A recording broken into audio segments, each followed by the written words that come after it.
అంటే ఈ వైఎస్ఆర్టీపీ పక్క పెడితే సొంతంగా వెళ్తుందా కాంగ్రెస్ పార్టీ, ఎవరైనా కలుపుకొని వెళ్తుందంటారు ఈసారి కూడా? నేను ఒకటి చెప్పాలన్నా, రేవంత్ రెడ్డి గారు ఆల్రెడీ అందరికీ పిలుపు ఇచ్చిండు.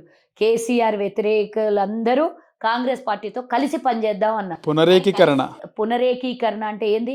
కాంగ్రెస్లో రావడం. కాంగ్రెస్ ఎవరితో పొత్తులు పెట్టుకోదు. కాంగ్రెస్లోకి వచ్చి ఇప్పటికే షర్మిల మెర్జ్ అయిపోతుంది అనుకుంటాం మోస్ట్లీ. రేపో మాపో ఇంకా చిన్న చిన్నవి ఉన్నాయి, నేను పార్టీ పేర్లు ఏం చెప్పను, నేను చెప్పనది.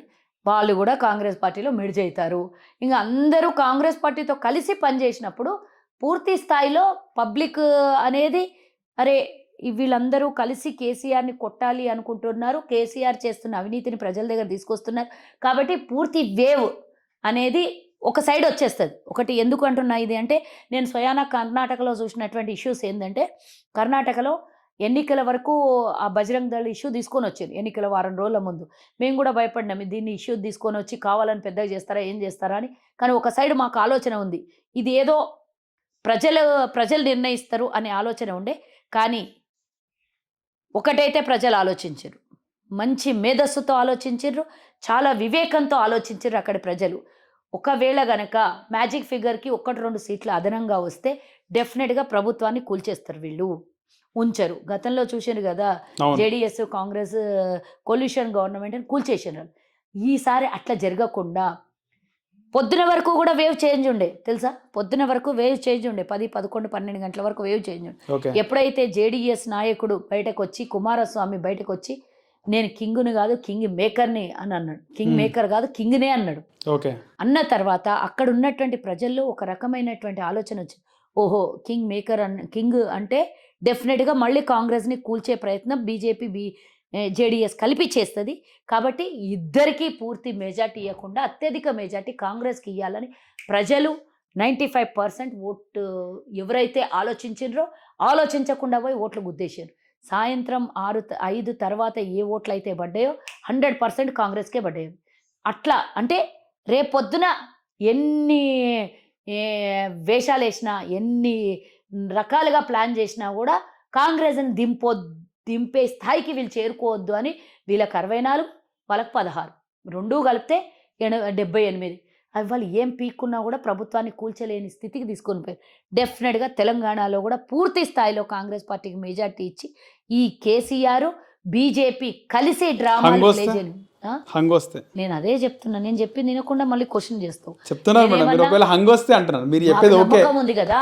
ఏదైతే కర్ణాటకలో తర్వాత స్టెప్స్ ఎట్లా ఉంటాయని చెప్పేసి హంగొస్తే తర్వాత రాదు, పూర్తి స్థాయి కాంగ్రెస్ మెజార్టీ వస్తుంది.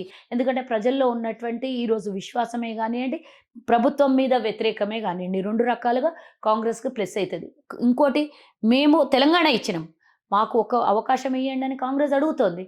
కాబట్టి డెఫినెట్గా ఆ సానుభూతి అయితే ప్రజల దగ్గర మూడోసారి సానుభూతి, 1-2 సార్లు తప్పుతుంది, మూడోసారి కూడా ఫెయిల్యూర్ అవుతామా? మూడోసారి డెఫినెట్గా ప్రజల దగ్గరికి ఆ మెసేజ్ తీసుకెళ్తాం. ఆ మెసేజ్కి డెఫినెట్గా ప్రజల దగ్గర నుంచి స్పందన, ఏమంటారు, అది సెంటిమెంట్ ఫీలింగ్ కూడా వస్తుంది కదా, ఆ దిశగానే పోతుంది. మీరు అవన్నీ ఫీలింగ్స్ ఏం పెట్టుకోవద్దు. 23 ఎన్నికల తర్వాత గాంధీ భవన్లో రిజల్ట్ అనౌన్స్ అయిన తర్వాత గాంధీ భవన్ సెలబ్రేషన్లు ఉంటాం, మీరు కూడా మాతో పాటు సెలబ్రేషన్లో మీతో ఏకీభవిస్తాను. ఒకవేళ రాని పక్షంలో మీరు ఇక అది ఊహకే అందదు దానికి, ఇక దానికి ఆలోచన నేను ఎందుకు చెప్తాను, నేను ఏం చెప్పను ఇప్పుడు దానికి ఆన్సర్. సో మీరు హట్ అవుతున్నారు. ఫైనల్ గా కాంగ్రెస్ పార్టీ అధికారంలోకి వస్తే ముఖ్యమంత్రి ఎవరు అవుతారు? నేను అదే చెప్పిన, ఇందాక కూడా అదే చెప్పిన. కాంగ్రెస్ పార్టీ ఎప్పుడు కూడా ముఖ్యమంత్రిని డిక్లేర్ చేసి ఎన్నికలకు పోలేదు. ఒకవేళ ఇప్పుడు అలాంటి పరిస్థితులు ఏమన్నా వస్తే అధిష్టానం నిర్ణయం తీసుకుంటుంది. కానీ నేను ఈ వీడియో రికార్డింగ్ అయిన తర్వాత నా మనసులో ఎవరున్నారో, ఎవరు కావాలనుకుంటున్నారో అడగండి, నేను చెప్తా. ఇప్పుడు నేను అంతా కాంగ్రెస్ పార్టీ లైన్ మీదే నడుస్తా, కాంగ్రెస్కి కట్టుబడి పనిచేస్తా, కాంగ్రెస్ విధానమే నా విధానం, నా అభిమానము, నా ఇష్టం వేరే. ప్రజల ఇష్టాన్ని నేను, పార్టీ ఇష్టాన్ని నేను మాట్లాడను. మొత్తానికి రేవంత్ రెడ్డి సీట్లో ఎవరు కూర్చుంటే వాళ్ళని గౌరవం. రేవంత్ రెడ్డి కాంపౌండ్లో ఉన్నటువంటి కల్వ సుజాత ఎక్కడి నుంచి పోటీ చేస్తుంది?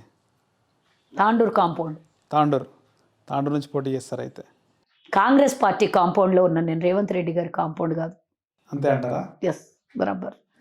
ఆ సీట్లో ఎవరు కూర్చున్నా ఆ పార్టీ నాయకుడిని గౌరవిస్తా, ఆ పార్టీ అధ్యక్షుడిని గౌరవిస్తా, ఆ పార్టీ మీన్స్ కాంగ్రెస్ పార్టీ అధ్యక్షుడిని గౌరవిస్తా, నా తోబుట్టులాగా భావిస్తా. మహిళలకు ఏ మేరకు ఇస్తుంది ప్రాధాన్యత వచ్చే ఎన్నికల్లో? డెఫినెట్గా ఇవ్వాలని కోరుకుందాం. ఎందుకంటే ప్రియాంక గాంధీ గారి ఆకాంక్ష అదే. మనం చూసినాం ఉత్తరప్రదేశ్లో గెలుపా ఓటమే అని చూడలేదు. అసలు కొత్త వాళ్ళని కూడా అవకాశం ఇచ్చింది. అంటే ఒక్కసారి ఓడినా కూడా రెండవసారి అనేది అది ప్రజల్లోకి ఆ మెసేజ్ వెళ్ళిపోతుంది. ప్రజలకు కావాల్సిన మహిళా రిజర్వేషన్, మహిళా సాధికారత అనేది ఒక స్టెప్ వేయాలి.